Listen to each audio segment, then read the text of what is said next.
Elle est photojournaliste, photogénéraliste et ambassadrice pour Nikon Canada. Sarah Maud, salut. Salut Alex. Et évidemment, c'est un désir cet été, je pense, de partir en vacances puis de pouvoir garder des souvenirs de ça. Ô combien on a des albums de photos avec la famille, les enfants ou l'amoureux quand on était parti sur la route, road trip improvisé. Je sais pas pour toi, mais c'est précieux en tout cas ces souvenirs-là. Bien, exactement. Puis comme c'est pour moi la dernière chronique de cette saison-ci et qu'on s'en va après tous en vacances, c'est que l'été a quand même commencé, même si c'est le printemps, je me suis dit que ce serait intéressant de montrer quelques exemples ou de parler de quelques exemples d'angles de vue qui fait en sorte que quand tu mets ça sur les réseaux sociaux après, tu es comme fier de ta photo. Tu sais, c'est pas juste une photo comme ça. J'aimerais expliquer un petit peu plus comment on pourrait amener à faire pour soi-même puis pour des beaux souvenirs qu'on pourrait imprimer après, des angles qui soient intéressants, qui rappellent l'été, qui rappellent l'intention qu'on veut mettre derrière la photo. C'est sûr qu'on verra plus tard, dans les prochaines minutes, là, des modèles que tu as pris. Là. Oui. On est conscient que c'est pas tout le monde nécessairement qui a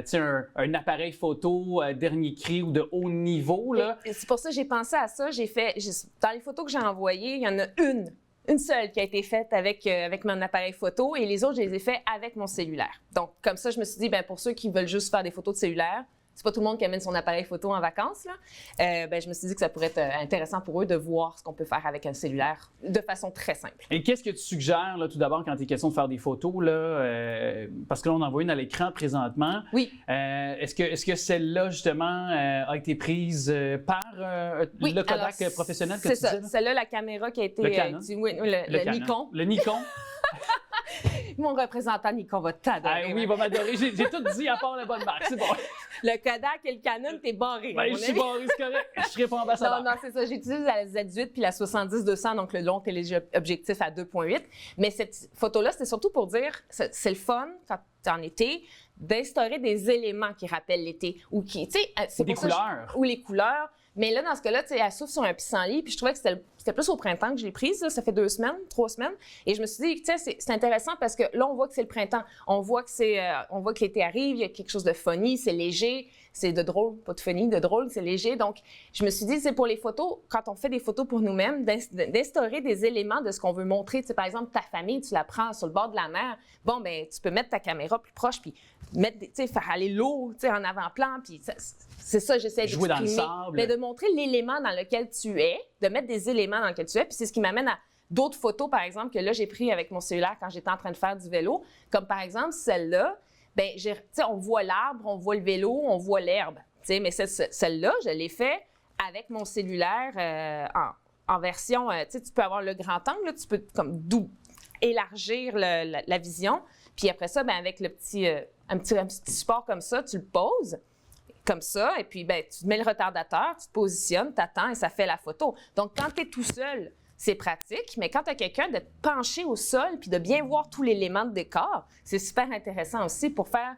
des photos qui représentent l'été ou justement d'intégrer réellement un élément dans lequel tu es. Ouais. Bien, c'est ce que je retiens. Si on regarde ta photo actuellement, tout comme celle précédente de la personne que tu as prise en photo, tu sais aussi, c'est de jouer avec notre environnement, mais c'est aussi, tu sais, c'est l'été, on est heureux, on a un sourire aux lèvres. Tu sais, je veux dire, l'expression faciale, il va aussi avec l'état d'esprit dans lequel on est. On est en vacances, on est bien, on explose de joie. Oui, puis tu sais, c'est de s'amuser, en fait. Moi, je m'amuse. Moi, je prends une pause photo, tu sais, je prends une pause de vélo. J'ai roulé 40 km avant de prendre une pause. Je me dis, OK, je m'arrête. Je me mets là, tu sais, puis après ça, je rentre à la maison. Puis j'aime ça, les calibrer un petit peu. Mais c'est mon gros trip, moi, dans la vie, de prendre du temps de faire ça. Puis ce qui m'amène aussi à d'autres photos. Après, je pense que j'ai fait des photos de cerises, mais là, je sais pas si c'est la prochaine.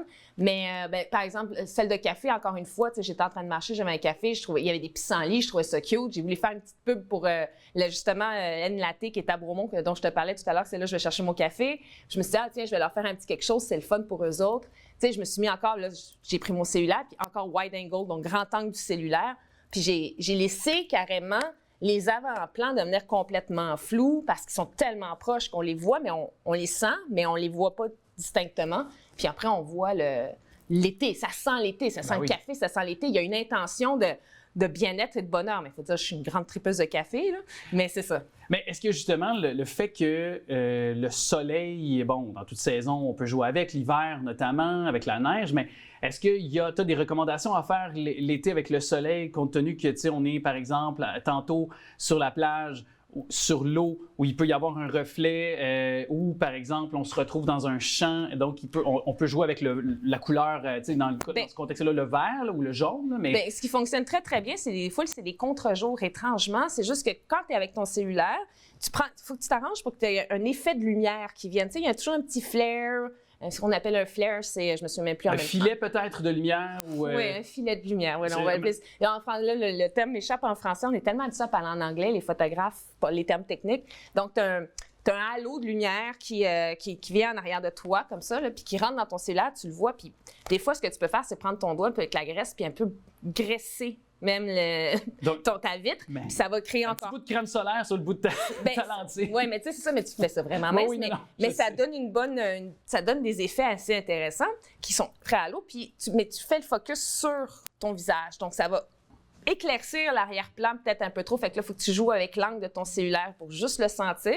Mais après ça, tu éclaircis. Donc, après ça, Adobe Lightroom ou une application quelconque pour retoucher un peu les photos, tu peux éclaircir tes noirs. Puis là, ça fait des super belles photos. Il y a d'ailleurs tu sais, parce qu'on peut retoucher les photos, on peut les retravailler un petit peu, jouer avec la lumière, comme tu disais précédemment dans les instants. Mais toi, est-ce que tu préconises davantage les effets qui sont directement dans le téléphone? Parce qu'il y a des applications qui offrent la même chose, ou du moins à peu près les mêmes effets. Là. Alors, tu te situes où, toi, là-dedans, par rapport à ça? Bien, déjà, je vais te dire en partant que je déteste, c'est drôle parce que c'est ce qui est arrivé en fin de semaine, j'ai une chum, elle adore se mettre des filtres sur le visage, puis moi, je déteste ça pour mourir. Là-dessus, elle et moi, je lui dis, écoute, je t'adore, mais on n'aura jamais le même goût en matière de rendu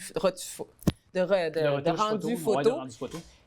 Puis moi, je me voyais, j'étais maquillée, puis je disais, c'est tellement pas moi, tu sais. Mais donc, je préconise pas les filtres parce que je trouve que c'est toujours plus intéressant de le mettre après si tu veux donner, tu sais, tu peux jouer avec ta chaleur dans la photo. Si tu mets tout de suite un filtre, tu as beaucoup moins de chances de pouvoir revenir à des couleurs plus neutres ou plus normales, comme par exemple ces cerises-là. Tu sais, il n'y a pas de filtre, il n'y a rien, c'est ça. C'est l'état brut de la photo. Là. C'est bien l'état brut. Je les ai un peu contrastés quand même, puis j'ai ajouté un petit peu de vignettage. Mais les coins sombres, là, le vignettage, c'est ce qu'on appelle ça. Mais tu sais, souvent, c'est parce que j'ai mis cette photo-là en exemple parce que quand on fait des stories puis qu'on a envie de montrer des reels, qu'on a envie de montrer des photos de notre famille, on a envie aussi de montrer des ambiances. C'est pas toujours des selfies, c'est pas toujours intéressant. Non. Donc, de mettre un peu... Aussi, c'est exactement. Puis, donc, je trouve ça le fun de mettre... c'est une histoire que tu racontes. Fait que tu vas chercher quelques petits éléments. Comme là, cette journée-là, mais j'avais peint, j'avais mangé des cerises. C'était sur le balcon, c'était la première vraie journée. Je trouvais ça le fun. J'ai fait une petite story là-dessus, vidéo.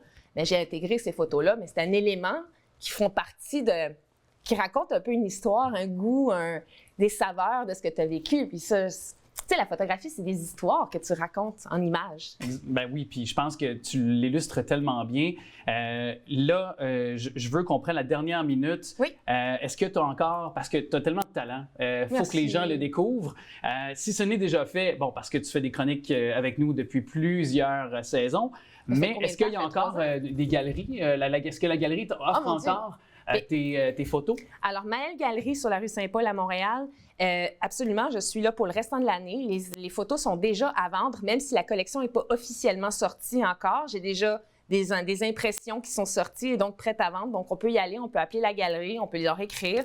J'en ai déjà vendu une ou deux. Donc, puis l'exposition aura lieu à la fin de l'année. Et évidemment, tu es invité. Ben oui. Toute l'équipe ici est invitée aussi. On y sera certainement. Puis d'ici là, je te souhaite une très belle période de vacances. Mais toi aussi, amuse-toi. Un bel été, c'est clair. Crée-moi que je vais m'amuser.